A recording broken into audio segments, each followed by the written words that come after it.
Hey, I want to thank you for being a part of the conversation. Let's do it. Let's play it forward. Real people, real stories. The struggle to play it forward. Episode number 639 is with Carlos Whittaker, the author of the book, Reconnected. I'm doing fantastic now that I'm talking to you. Thanks. Dude, when you use a word like fantastic, that means you have lived it. You understand it. I have. I definitely know the difference between fantastic and good. Yeah, oh, go on. Oh, that's like going at the end of a sentence going, with the sentence, fantastic and good. Yeah, totally. How were you able to find it inside your soul to be able to disconnect the way that you have? Because, I mean, that's one of the things that my wife and I would love to do. We have this beautiful RV, but we can't go out longer than 3 days. We have to get back. Got to get back. Yeah. I know, totally. Well, I mean, here's the thing. Like, I definitely was blessed with the opportunity doing what I do as an author and a speaker. I found 7 weeks. I had to cancel a couple speaking events, but I did it, and I knew it was going to be a risk because I'm like, well, I'm not going to be making money, but how can I do this? I knew it had to happen. Like, it was absolutely essential that I did this. And so, I found the time. The reason why I did it was because I did a little bit of math, right? Like I got that screen time notification that we all get on Sundays, whether you've got an Android phone or an iPhone, that tells you how many hours a day you're averaging. Yeah. And mine was, 7 hours and 23 minutes a day I was averaging. Now, initially I was like, you know what? This is my job. Like, of course I average 7 hours a day. Like I'm on Instagram. I make YouTube videos. I make TikToks. But then the kicker was I did the math, and the math is what freaked me out. So the first equation I did was, well, how many I said, how many hours a week was I spending a week, not just a day? And it said 49 hours a week. And I was like, well, wait a second. That's 2 days. Like 2 whole freaking cycles of the sun. I'm looking at this screen. Mm-hmm. What? So I said, let me do another one. How about a year?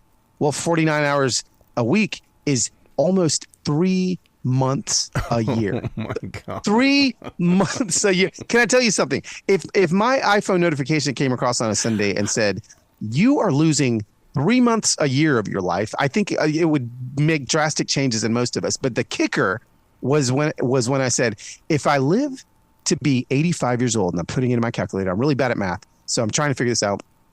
How much time am I going to lose looking at my screen? If I live to be 85, it said that I was going to lose over 10 years of my life looking at my. Now that is 7 hours and 23 minutes a day average. So here's the deal. People that are judging me, let me tell you, the average American spends 6 to 7 hours a day. If you're just spending 5 hours a day, you have the possibility of losing just 2.5 months a year is what you're losing your life. So that's what sent me down this journey of, I wonder what this is doing to my soul, what it's doing to my psyche. I wonder what it would be like if I didn't look at a screen that long. Mm-hmm. And can I tell you, it changed everything. Oh, my God. I'm with you on this 100% because my email reading, I cannot do business until I'm done doing business inside this studio. I will not go to my emails. And that has been one of the greatest challenges. Yes. Well, I mean, multitasking was the biggest bait and switch to ever happen to society, right? It's like, I just remember in the 90s, it's like, well, we can multitask. Well, no, that just means we're doing everything bad, And so, yes, singularity, find the one thing, do the one thing, be present with the one thing that you're doing, and you're going to do it so much better. Hello, my name is Arrow. I used a digital device to prep for this talk today. Hi, Arrow. My name is Carlos, and I also... We can have our little meeting. Oh, my God. Do you think it got worse during the lockdown? Because, during that lockdown, I had to know everything that was going on because I had the time. Yeah, here's the thing. I don't believe that these devices are neither good nor bad. They're neither evil nor good, right? They're just a thing. It's just glass.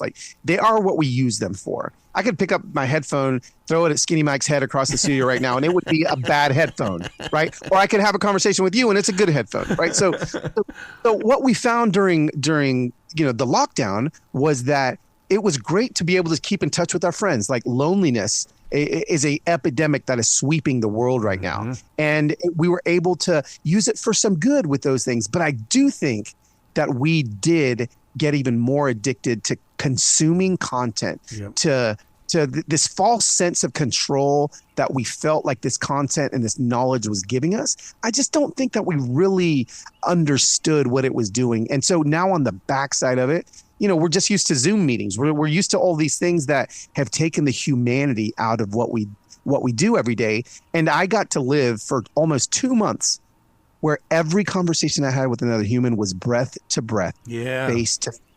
Every meal that I had lasted an hour or longer because I was just talking. The average American meal in 2023 is 12 minutes long. The average American meal in 1923 was 90 minutes long. Wow. So I got to like live the way we were created to live again.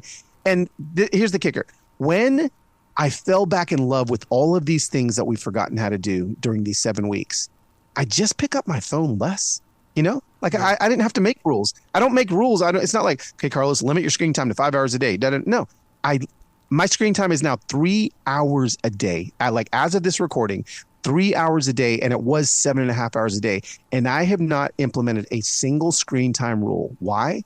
Because I've just fallen back in love with what's on the other side of the screen. Yeah, loving life, learning how to love life. And I got to be honest with you, Carlos. I happen to respect loneliness. I think that it is a tool that we've given it the wrong definition because it is a way to slow down the hands of time. Yes. No, listen, savoring, boredom, solitude. Yes. We are the first generation ever to not have the opportunity to have solitude in our day. Literally, 100 years ago, solitude was built into every single human's day. Now it is gone. It's gone. And I believe that it's a destructive factor to our ability to have the capacity to have crucial conversations. I mean, you wonder why people hate each other all the time while they're just raging on X and this and that. I believe it's because we don't have the solitude to be able to be introspective and be like, is this the kind of person I actually want to be? Yes. So we have lost the ability to have solitude. And I agree with you. It's actually important. Well, I can't imagine the solitude that you went through by being on that Amish farm because I came from the farms of up in Montana and Wyoming, and I used to walk those fields, and you were with the sheep. And I have to tell you, I went in and studied what the sheep means when it comes to the animal kingdom, innocence and purity. Did you feel that? Oh, my gosh. Yes, it was. Gosh, listen, I'm out there with Willis, the sheep farmer. He's got his staff. He had a freaking staff. I thought only Moses had a staff. No, he had like a staff, and he'd like tap the sheep, and the sheep are following him. And I learned so much from the sheep. I learned so much from this shepherd, Willis, that I was hanging out with. And there was a beauty to the cadence, the stability that the Amish had when I was with them. I was exhausted. Listen, I'm a city boy from East LA. So the fact that I'm shearing sheep every day, that I'm out there working on making the hay every single day, all of those things. I tell people now, I've got new life skills in this season of life. If a sheep were to walk in this studio door right now, I could stick its head between my legs and shear it in 5 minutes flat. I've got new, all of these things. Maybe we were created to have the earth under our nails. My hands are so clean now because we don't work the land like we used to. And I was able to do all those things. And there was not only, I think, did things heal in my body, but there was a sense of pride that I had every day. I could see the thing that I did. I could see the thing that I created. And the Amish really brought that out in me. Don't you think that we need to have more face-to-face time, like you were saying? Because I live by a mantra now that people are not happy to see me. They're happy that I saw them first. Yes. And recognizing them first is so important. I mean, you're literally preaching my message right now. This is so important. I believe there's 3 things as humans that I pulled out of this. Be human, which is slowing down, which is what I had to do with the monastery and with the monks. Seeing humans, seeing other people. Mm-hmm. That's what they're desperate for. Every human is desperate to be seen. And then freeing humans, finding a way in some way, shape, or form to free them from something. And if we start doing these 3 things every single day, especially that seeing piece, we have such a hard time, especially living in this rage ecosystem of X, this rage ecosystem of Facebook, all of these places. We have a hard time seeing people and understanding that people are people. People aren't opinions, and we have a hard time getting past that. And so I love that. One of the ways that I do that is I've got this phrase that I live by. When somebody asks me, well, Carlos, you're a public facing figure. where do you stand on this issue? Yeah. This is my answer. I say, well, I don't stand on issues. I walk with people. and people either hate that or they love that, because they're like, they either love that because like, oh my gosh, that's what we're supposed to do. Or they hate it because like, no, you're just trying to toe the middle ground. You don't want to. And I'm like, wait a second. It's not that I don't have opinions on issues. I just know that every issue isn't an opinion. It's a person. Mm-hmm. So I'm going to go walk with that person, whether I agree with them or not, and see them.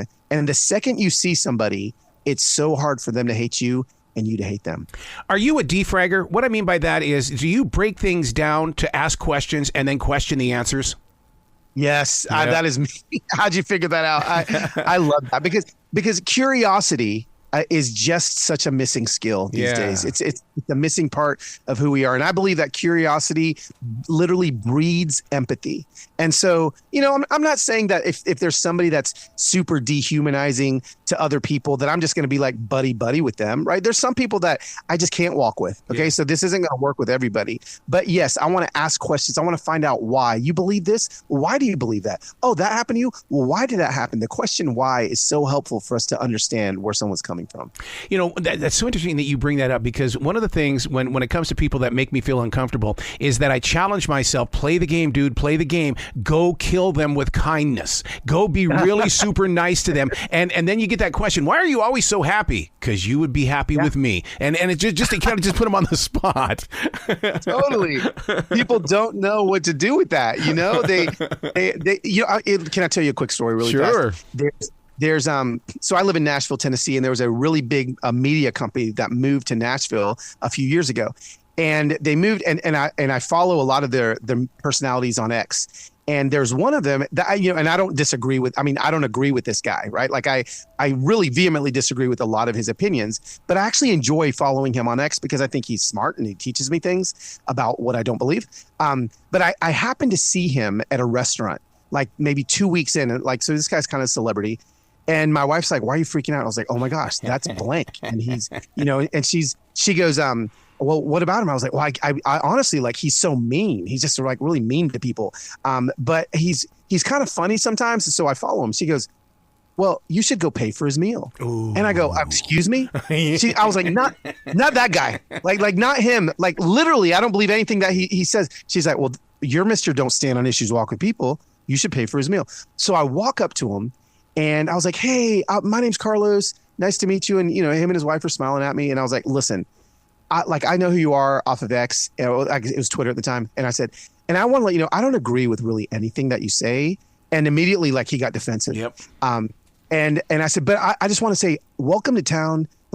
Here's a couple of like mechanics that I really trust. Here's a couple and I just want to say, like, welcome to town. I'm so glad you're here. Literally, this dude's jaw is hanging on the floor.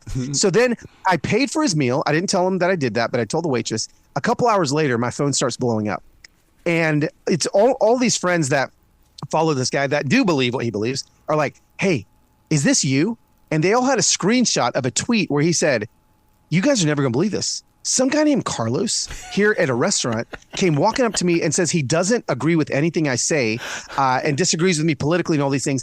But he helped me find mechanics, and then he paid for my meal. He restored my view of humanity. I can't believe this. And sure enough, everyone that knows me was like, this was you, wasn't it?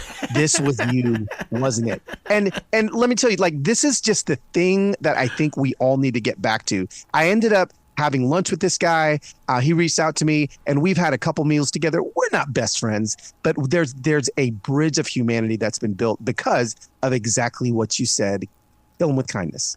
Don't you think, though, to get back to that humanity, we need to take more transition walks? I think that we've got so much mentally going on and we're doing so many different things that we've got to be able to, to go on a transition walk and get into a different area. Yes. Walking. Yeah. We have two limbs attached to our torso by our hips that were put there that allow us to all move at approximately 3 miles an hour. That's how fast human beings were designed to move unless we were being hunted or chased by something. 3 miles an hour. That I call it God speed. That's what we were kind of designed to walk at. And when I was with the monks, living with the monks, right, like they're all moving, the cadence of their robes bouncing back and forth looked like bells on their bodies. There was something beautiful about the speed at which they lived. And I believe that every day, not only for just our physical health, but you got to take a break in the middle of your day. Go on a walk. If you got to walk around the hallway because you work in an office building, all of those things are going to create the capacity inside of you to be able to handle difficult conversations, to be able to be in meetings with people that maybe you can't stand, but then you're going to begin to understand, maybe I can't stand them because they're medicating a wound, which is why they're acting like this. Mm-hmm. They've got something in their life. And I think that you're right. Walking slows us down to be able to maybe understand things that we couldn't understand before. Being with those monks, right away, that takes me back to my studies in Taekwondo, because Taekwondo actually came from these people who believed in building their body better, walked in with these monks, and they were severely overweight. And so they combined the teachings of the monks with those of building the body. And it's like, so did you recognize that, or did you experience that as well? Because you're an outsider coming into their world. Yes, right. Like I'm an outsider. I'm going 1,000 miles an hour. Yeah. And I come into their world. I come into the world, and it is so slow. Even the speed that I'm talking right now is driving you crazy, right? It's like, come on, man, get to the point. But I was forcefully forced to slow down and to walk and to wonder, right? Wondering is gone. And with the monks, I was able to wonder so much because I didn't have this wonder killer in my pocket called Google, right? Like I just wondered. I wondered all the time, and it was so glorious. And now, what I love about the monks and the monastic way of living is the reason why they do this is it literally is the most stable environment I've ever been in. Like there is a stability to their rituals. There's a stability, and they just know what's coming. So there's a lot less probably anxiety in those spaces. And so, I was, it was forced upon me because I lived there for 14 days with them. Oh, but I left with so many things that I've continued to implement in my life. Wow. Where can people go to find out more about you, Carlos? Because I want them to really get into your heart and soul. Come on. I love that. For a guy that wrote a phone about being on your screen less, you can follow me on Instagram. That's the place where I'm on every day. And again, phones aren't bad, but what's beautiful is what's on the other side of the phone. Come and I'll help you with that at Loswhit, LOSWHIT. If you want to find out more information about the book, you can go to reconnectedbook.com and find out information there. Dude, you got to come back to this show anytime in the future. And if you're over here in the Carolinas, we've got to get together and have lunch without our phones. Let's go. I'm all in, bro. It may last 90 minutes, but I'm in. I'm there. Well, you be brilliant today, okay? Thanks so much. Thank you.